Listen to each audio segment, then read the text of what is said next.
Assalamualaikum warahmatullahi wabarakatuh. Selamat pagi anak-anak, selamat berjumpa kembali pada pelajaran IPA kelas 8 semester 2, yaitu pada bab sistem pernapasan manusia. Di mana pernapasan manusia itu adalah ciri-ciri daripada makhluk hidup. Di mana contohnya misalkan tumbuhan saja, yaitu juga termasuk makhluk hidup. Di sini guru cuma mengingatkan atau pelajaran yang lalu, ya, pada kelas 7 itu ada ciri makhluk hidup, ada struktur tumbuhan. Ya, pada tumbuhan itu juga melakukan pernapasan, yaitu pada transportasi dan respirasi pada tumbuhan, yaitu pada tumbuhan itu ada jaringan pengangkut, yaitu jaringan xilem dan floem. Jenis pengangkutan itu ada dua, yaitu intravasikuler dan ekstravasikuler. Kita mengamati daripada slide berikut ini, yaitu kemudian yang berikutnya yaitu pada sistem peredaran darah pada manusia. Alat peredaran darah itu ada jantung, ada pembuluh darah. Di mana jantung itu ada 4 bagian: ruangan jantung, katup jantung, cara bekerja jantung, pemompa darah oleh jantung. Sedangkan pembuluh darah ada 2, yaitu pembuluh nadi atau arteri, pembuluh balik atau vena. Nah, sekarang ini adalah jantung, ya. Bagian-bagian jantung manusia. Kemudian ada pembuluh arteri, pembuluh vena yang saling berhubungan melalui pembuluh kapiler. Kemudian bagian-bagian darah, ini kemarin sudah ada plasma darah. Komponen darah itu ada leukosit, ya, pada plasma darah itu ada protein utama plasma, serum. Nah, kamu buka kembali.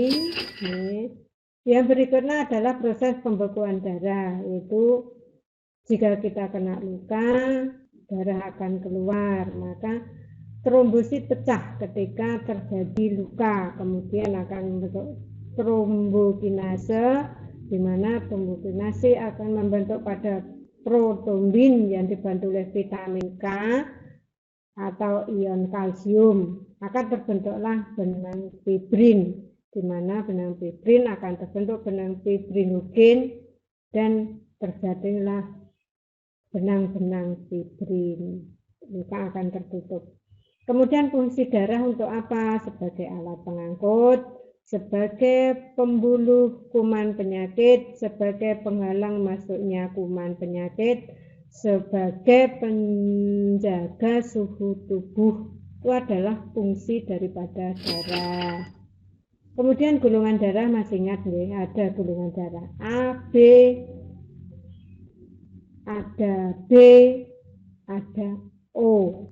Nah, kemudian macam-macam peredaran darah itu ada peredaran darah kecil, peredaran darah besar.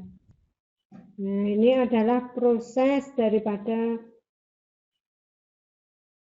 peredaran darah untuk diingat kembali. Nah, kemudian penyakit pada peredaran darah yaitu ada hemofilia, ada anemia, leukemia, kemudian sklerosis, varises, trombus, dan embus. Nah, kemudian kalau kita kaitkan dengan tekanan pada zat cair, ini, dan tekanan darah. Pada tekanan zat cair itu kamu masih ingat, yaitu hukum Archimedes, di mana pada hukum Archimedes itu yang berbunyi suatu benda yang dicelupkan sebagian atau seluruhnya ke dalam zat cair akan mengalami gaya ke atas yang besarnya sama dengan berat zat cair yang dipindahkan oleh benda tersebut. Kalau kita punya benda tiga benda yang mudahnya kita masukkan ke dalam air. Nah, dimungkinkan benda tersebut ada yang tenggelam, melayang, dan terapung, tergantung pada berat jenis benda tersebut. Kemudian penerapan daripada hukum Archimedes yaitu hidrometer, kapal laut, galangan kapal, kapal selam. Masih ingat kan ajaran ini? Nah, kemudian pada hukum Pascal, di mana tekanan yang diberikan pada zat cair dalam ruangan tertutup akan diteruskan ke segala arah yang sama besar. Nah, ini pada fisika. Sekarang pada biologi yaitu pada yang berhubungan pada tekanan darah, yaitu faktor yang mempengaruhi tekanan darah, yaitu pada gravitasi, aktivitas, usia, jenis kelamin, dan makanan. Sekarang kita masuk pada sistem pernapasan manusia, sistem pernapasan manusia atau respirasi manusia. Alat pernapasannya yaitu ada hidung, laring, trakea, bronkus, paru-paru. Kamu lihat gambarnya, itu adalah struktur alat pernapasan pada manusia. Kita bayangkan ya, alat yang ada di dalam tubuh kita. Jadi udara masuk pada hidung, kemudian pada laring, baru masuk ke trakea, ke bronkus, masuk paru-paru, dan dikeluarkan lagi. Sudah berupa CO2 atau karbon dioksida. Demikian juga pada tumbuhan itu juga mengeluarkan karbon dioksida. Nah, kemudian kamu lihat mekanisme pernapasan pada manusia. Itu ada dua, pada pernapasan dada itu disebut dengan inspirasi, dan pernapasan perut itu ekspirasi. Kalau kita olahraga, kita lari supaya bisa menempuh jarak jauh, jarak jauh yang jauh tapi kita bernapasnya enak, maka kita menggunakan pernapasan dada atau perut. Nanti kamu pelajari. Nah, sekarang kalau pada inspirasi itu berarti udara masuk, ya, masuk pada trakea. Kemudian paru-paru membesar karena apa? Otot dada berkontraksi. Ini kontraksi. Kemudian udara dikeluarkan itu sudah berupa CO2 atau yang disebut dengan ekspirasi, udara keluar dari paru-paru. Ya. Itu adalah otot antara tulang rusuk berelaksasi, mengendur. Nah, kamu praktekkan, kamu menghirup udara, kemudian kamu hembuskan lagi. Berarti kamu saat menghembuskan udara, ya, mengeluarkan CO2 disebut ekspirasi. Nah, sekarang kapasitas paru-paru. Kapasitas paru-paru itu ada digolongkan itu menjadi 4, yaitu kapasitas paru-paru total, udara pernapasan, kapasitas vital paru-paru, udara residu. Nah, sekarang pertukaran gas dalam paru-paru, kamu lihat itu pada paru-paru itu ada gelembung-gelembung, yaitu pada alveolus paru-paru kiri itu adalah karbon dioksida keluar.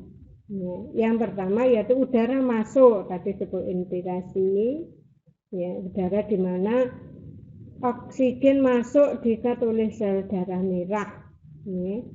Kemudian kalau udara keluar itu adalah melalui pembuluh darah, dikeluarkan sudah berupa karbon dioksida, dikeluarkan oleh paru-paru. Pertukaran gas oksigen, ya, pertukaran gas itu oksigen dan keluar dari hidung itu sudah berupa karbon dioksida, terjadi secara difusi di dalam alveolus. Nah, ini adalah perbedaan tekanan. parsial oksigen dan karbon dioksida pada udara luar. Kamu lihat pada layar ini, kamu perhatikan, kamu baca. Nanti ini bisa kamu amati dari video mekanisme pernapasan dan pertukaran udara di dalam alveolus. Sekarang kesehatan pada sistem pernapasan, di mana sehat itu adalah yang sangat berharga sekali bagi kita. Digolongkan menjadi 3, gangguan sistem pernapasan, pentingnya olahraga bagi pernapasan, dan pengaruh rokok terhadap kesehatan. Nah, sekarang dari apa yang kamu baca tadi, kamu pelajari, sekarang kamu bisa kerjakan tugas pada buku, dikerjakan, kita kumpulkan besok kalau sudah masuk tatap muka ini. Yang pertama, sebutkan 3 gangguan penyakit pada sistem pernapasan. Soal yang kedua, jelaskan organ penyusun sistem pernapasan manusia. Tadi di atas sudah semua, tinggal kamu membaca dan pahami.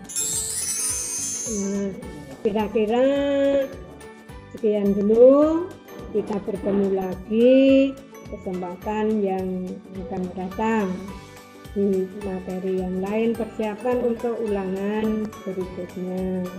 Selamat belajar, sampai ketemu lagi dalam keadaan sehat. Sekian dulu, assalamualaikum warahmatullahi wabarakatuh.